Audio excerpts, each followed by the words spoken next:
Hello, this is Paul Chek. Welcome back to my video blogs. Today I'd like to share something with you which I think I've talked about in a previous video blog, but I've got so many of them I can't remember. But the topic today is exercising with injuries, the principle of overlapping fitness. So, having worked with countless elite athletes who are on professional sports teams or professional tennis players that are on tournament schedules that can't afford to spend any more downtime than absolutely possible because either it'll disrupt the team or cost them too much money or etc.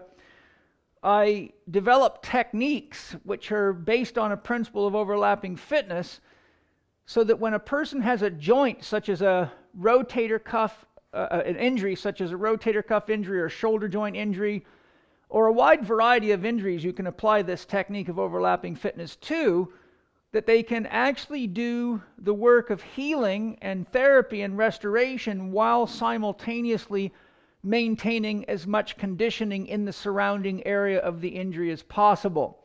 Now, it would take me hours to demonstrate all the ways you can apply what I'm about to show you, so I'll just demonstrate it with shoulder abduction and with a lunge to give you the concept so that you have the working principles.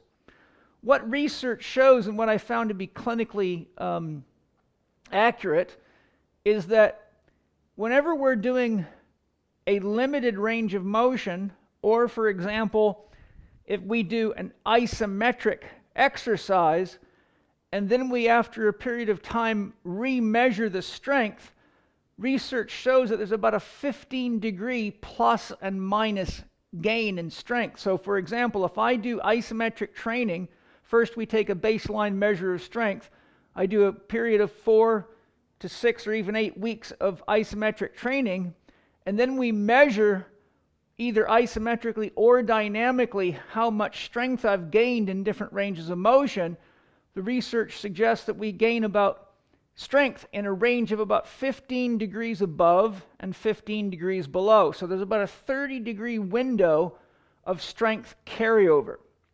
So why that's important is because let's just say that I have a shoulder impingement or I have a rotator cuff tendonitis or something that causes me pain, let's say in the 75 to 90 degrees. 70 to 90 is real common for those types of injuries.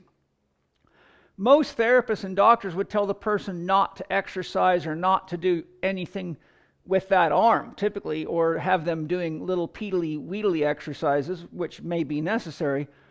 But what we're doing with the principle of overlapping fitness, we're going to say, okay, if my pain starts at about 70 degrees, we take a small dumbbell and we say how far, or just free motion, how far can I go before I begin to feel the discomfort in the painful zone?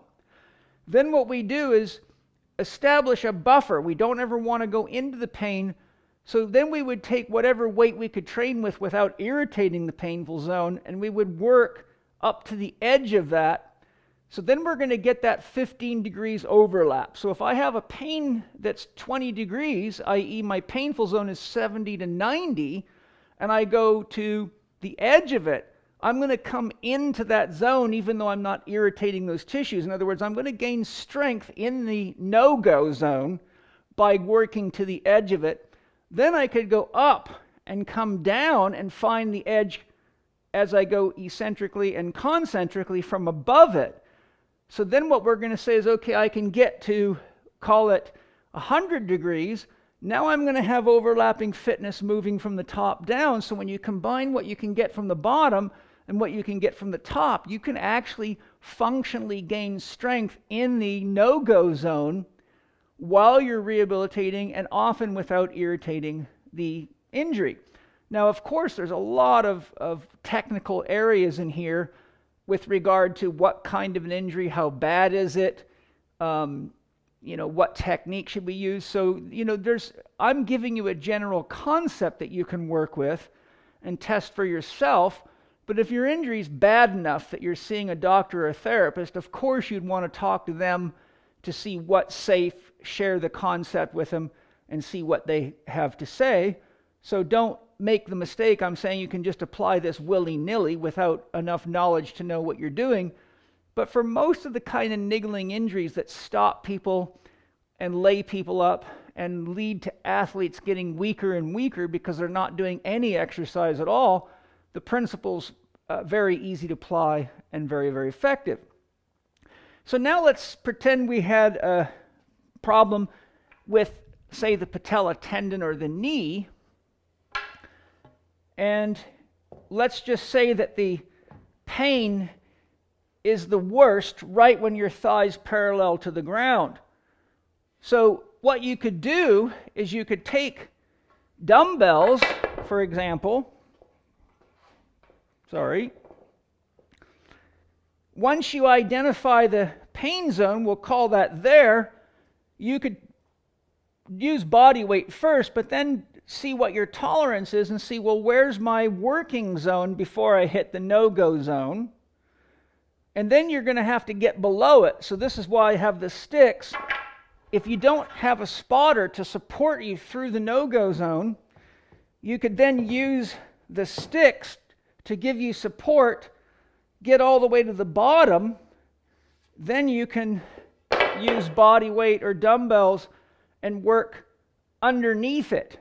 Now you might be able to, for example, get a step box if you have the flexibility to get further underneath it, so you have a bigger range of motion. For example, if my foot comes higher, like it would be on a box, then I have more working range. Or you can just find out if you can hold an isometric underneath it.